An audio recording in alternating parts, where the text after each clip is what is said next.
J-Dog. Haven't seen J-Dog in forever, but I mean, such a pleasurable opportunity to be able to just sit down with you guys. I mean, I remember back when people would notice me in the background of a stream and be like, oh my gosh, Twilight, and now to be able to sit here and watch, I mean, two of the most elite Maryland. I mean, this is as Maryland as it gets right now. We have Pink Fresh's Bayonetta versus, we're going to get the C-Stick Seagull Joe himself, rocking the yellow Diddy. Yeah. Already just going into it on Town and Diddy. So. And it looks like he hasn't been going a lot of Sonic this bracket. We've seen a lot of the Diddy, and it seems like, I don't know if we're going to see the transition to him going more Diddy. In this matchup, you cannot go wrong. Diddy does very good against Bayonetta. The neutral, the banana, gives her some trouble. She does not like that potassium at all. Oh, she does not. I mean, she is not potassium deficient. She has enough already. But yeah, it's crazy. I mean, I'm used to talk about like old shout-outs. I mean, Angel Cortez, I remember watching him, and I believe Apple too. I mean, Pink Fresh, no stranger to this matchup, whatever. And it shows with, I mean, how even it already is percent-wise. Able to get the grab confirm right there. But Seagull responding with a grab of his own. Oh yeah, but basically both of them have been trading off their offense here. Yep. Fine openings, but nothing really explosive yet. Yeah, you'll see a lot of RESP-ECT in this matchup because they both know, I mean, both of them can do really scary things. I mean, normally we think of Bayonetta as well, but I mean, the damage adds up and you're seeing it coming in, but it's still so even right now in percent. Oh my goodness. All right, Pink able to grab that nanner as he should in this matchup. Has him off stage, and that's where the matchup is very well in the Bayo's favor, is once you get that monkey off stage, you have to be very careful. You can actually play some like Call of Duty 4, just kind of barrel stuffing tactics once you get them off stage. But until then, man, trying to find a landing right now, but those long limbs from Diddy swooping in. Seagull playing it perfectly. Like, that's a big, one of the ways you play against Bayo is really punishing those landings. She has so much RCO lag. If you can react to where she's going to downwards afterburner kick, you get a huge punish off of that, getting the down tilt in the up smash. And now Seagull trying to extend this lead here.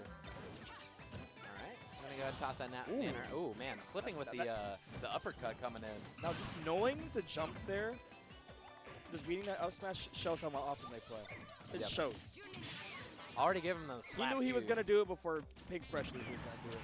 Oh my gosh, and Pink Fresh, honestly, if there's one thing that I could pinpoint about Pink Fresh's Bayonetta, possibly the illest, like, Bayonetta back airs in the game. And you show, I mean, he sealed the stock, but already, look at how much damage is already. Nintendo 64% right now. Like, unanswered, no damage on Seagull right now, but...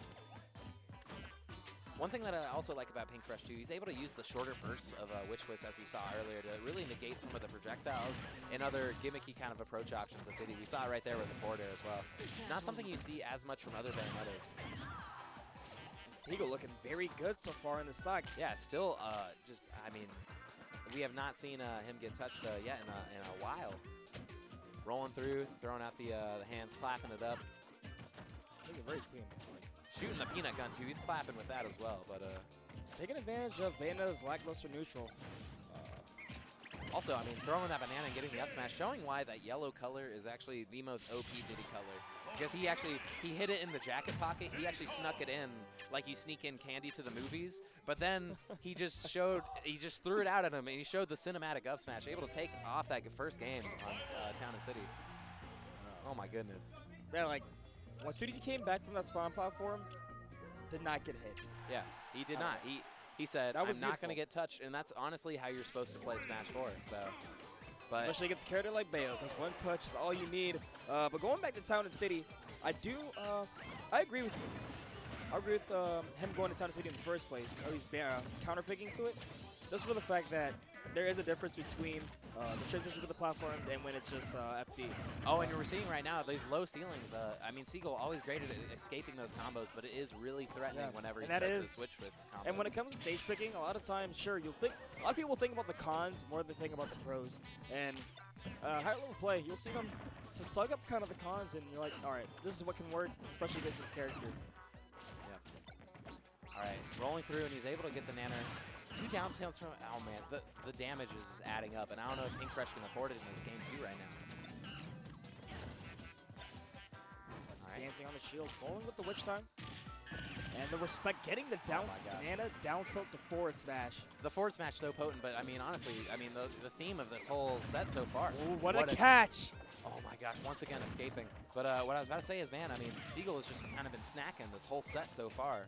The peanut and the banana coming through, but oh my gosh, look at the head shake from Seagull. He wasn't happy with that forward smash. Pink wasn't happy. I mean, I'm never happy when I get hit by it either, honestly. But Well, even Pink wasn't satisfied. yeah, he's like, come on, man. All right, able to shield the monkey kick, but nice catch at the landing there. Let's see how far he can extend this combo. Really good smash DI from Seagull.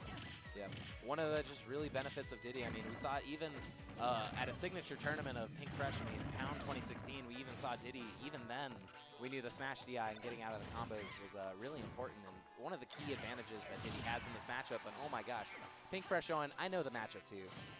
You're gonna get hit by that, the fist bump, the knuckles the second time. Seagull starting to retaliate though. Ooh. He's just calling him out on everything. Called him out. On everything.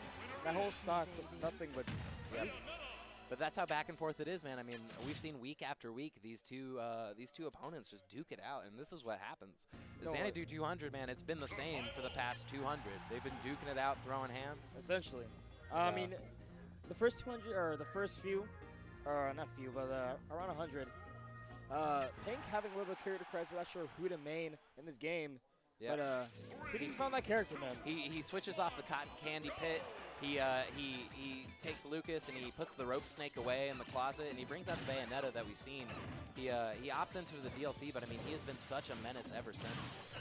But same could be said from Seagull. I mean, think about the development from Seagull, going from, you know, when we had Boss as a consistent threat in this region, to taking games off Zero, to now, I mean, Seagull always a threat in any major, or like regional or major pool. I mean, so top level talent, man. Top level talent, man.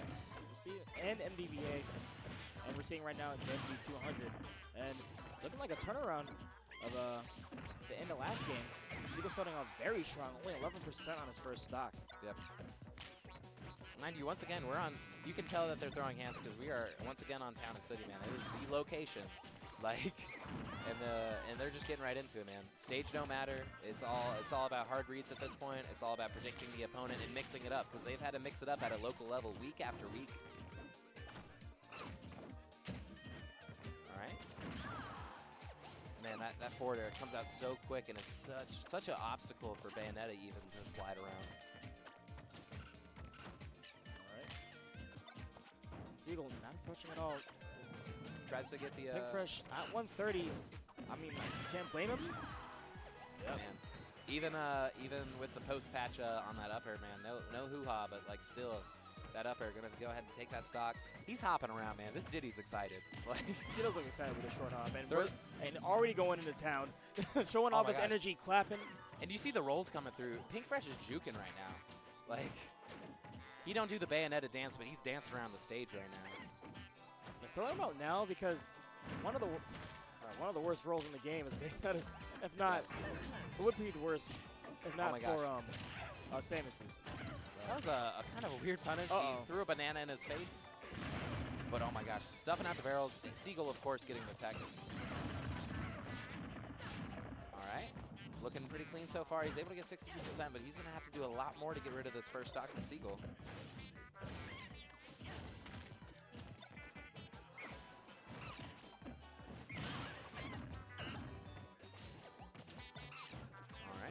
Fresh is going to have to find a way to get rid of this stock. Seagull making it so hard, too, with some of the zoning he's able to do with those, with that banana. Such a threatening option. And also, he's being very slippery in general. Just finding his hits, running away, and resetting neutral. All right. Nice spacing on the background shield. Pink able to get a grab at that air dodge. Diddy Kong just kind of backhanded right now. I don't think he really was. That was such an oddball option. Pink wasn't expecting that. And not yet, but one more.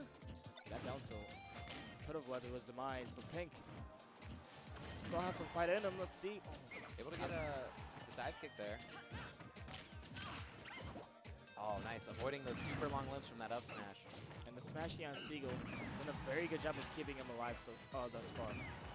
All right, hits him with the nair. Seagull able to get his landing, though. And at 123%, you know the rage isn't helping right now. Forward air pushing him way to the far side of the blast zone. Bayonetta having no problem recovering, but starting to retreat to these top platforms. Pink giving us some time to really think it out, but could this be the opening that he needs? At this point, Seagull's almost out to 9%. Basically, has out to 9%. Right, something now, and it's just so hard. Oh, going for the fist bump. And even Pink surprised he lived that. Yep. Oh, and he gets the read too on the grab at from neutral get up, but Pink Fresh retaliating with a grab of his own. And right now with the stand tag, he's standing on stage right now, able to get that. Oh my gosh, Diddy finally dying from the postage stamp of the blast zone right there. Science seal delivered, and that stock is gone. And this could be the start of a turnaround. But oh my gosh, Pink Fresh, man, so scary. This witch is at 147%. Forward throw.